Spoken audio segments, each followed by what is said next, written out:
comprendre que l'agriculture de conservation des sols, c'est un système à part entière.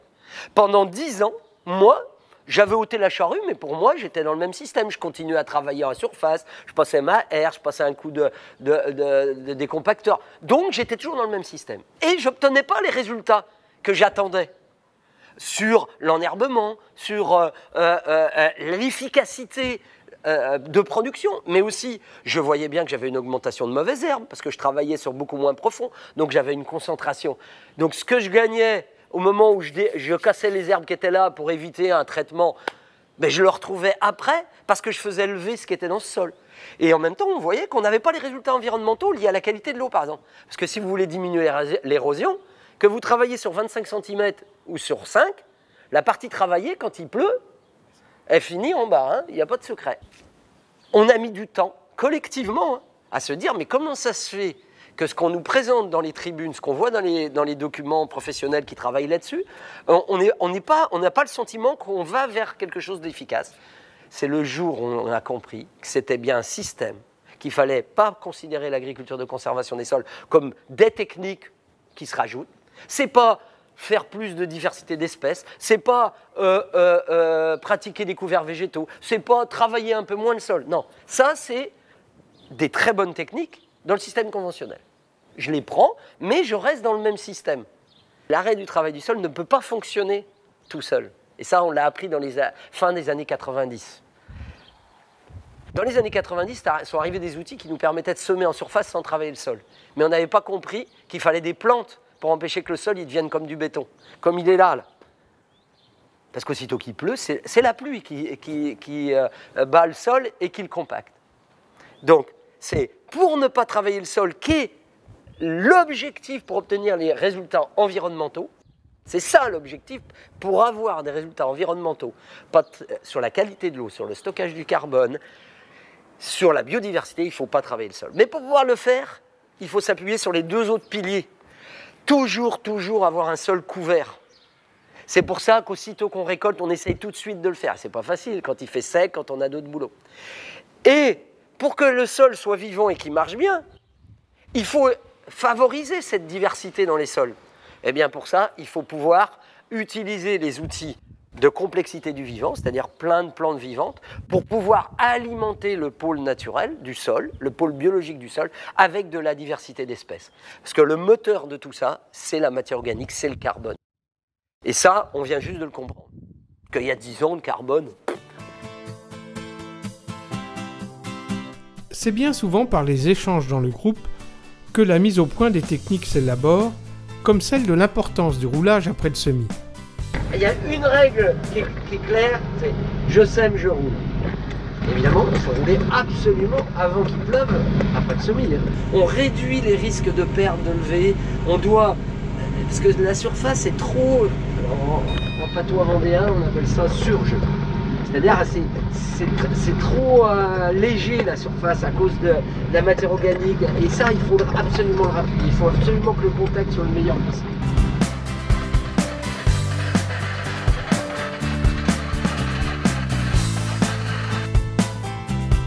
Le travail que l'on fait, c'est un travail de recherche appliquée entre agriculteurs pour arriver à mettre en lien toute cette idée qui consiste à réduire très fortement l'impact environnemental de l'activité agricole, tout en continuant à avoir un très haut niveau de production agricole, parce qu'il est essentiel de préserver une très haute capacité de production, pas simplement pour nourrir les hommes, mais pour nourrir l'environnement et la nature. Et c'est ça qu'on a découvert et qu'on essaye d'appliquer, c'est qu'on arrive à lier ces deux ambitions, produire et protéger, si on augmente la quantité de production à l'unité de surface, tout en réduisant toutes les externalités. Et c'est ça ce qu'on essaye de faire depuis 20 ans.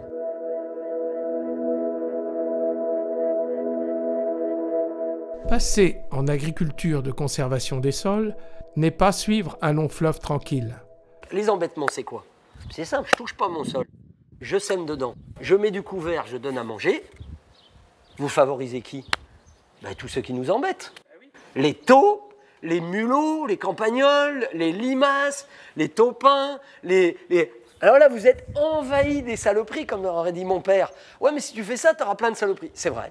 Parce que quand on favorise la vie, on ne favorise pas des choses positives pour l'agriculture. C'est pas vrai. Hein.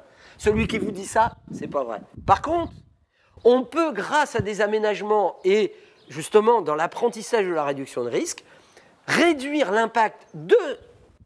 C'est entre parenthèses, c'est parasite pour l'agriculture, on peut leur en réduire l'impact tout en gardant le système. Exemple, eh bien, en réduisant un peu les tailles des parcelles, en plantant des haies autour, on a planté 6 km de haies, moi c'est simple, on en plante 1 km tous les 5 ans.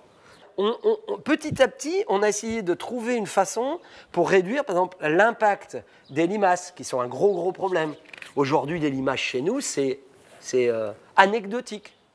C'est anecdotique. Alors qu'il y a 15 ans, c'était un enfer. Là. Et c'est pas parce qu'on n'a pas de limaces. On a plein de limaces dans nos champs. Mais on sent d'abord, on a adapté nos techniques.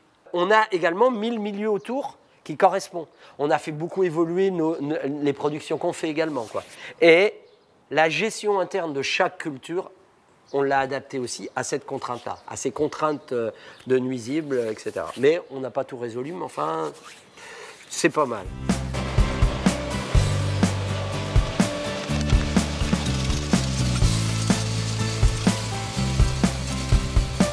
Vous imaginez bien que quand on supprime la charrue, le tracteur, le gros tracteur, la charrue, la rotative et qu'on n'a plus qu'un semoir, on réduit le temps de travail de 50%. On a réduit évidemment le besoin de traction, ça c'est phénoménal. On a aujourd'hui sur une ferme pour travailler avec mon collègue, on a 300 hectares environ, on a 2 tracteurs de 120 chevaux. Mais mon tracteur, il fait que tirer des remorques ou tirer le semoir.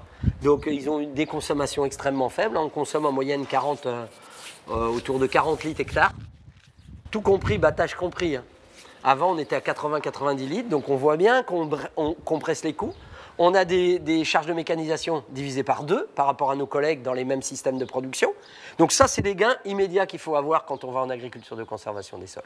Ça, vraiment, c'est ça qui est important. Il faut regarder à quel endroit je vais avoir des gains pour accepter des risques.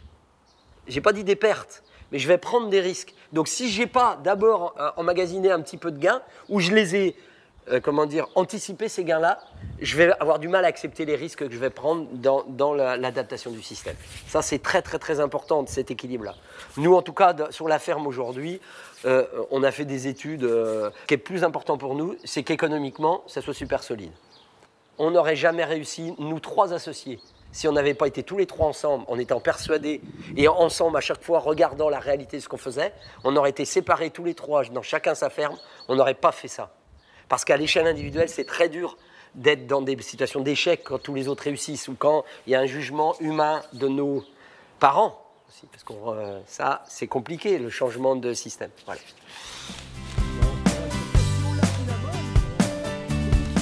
Après 2 décennies d'expérience en agriculture de conservation des sols, quel bilan en tirer? Chez moi, parce que j'ai adapté le système, ça marche.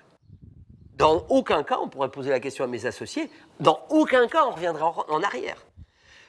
Parce que, malgré les difficultés, et je ne veux surtout pas venir dire que c'est simple, parce que ce qui marche le mieux, je le redis à mes collègues, si vous ne voulez pas être embêté, si vous ne vous occupez pas des conséquences de l'agriculture, faites de l'agriculture traditionnelle.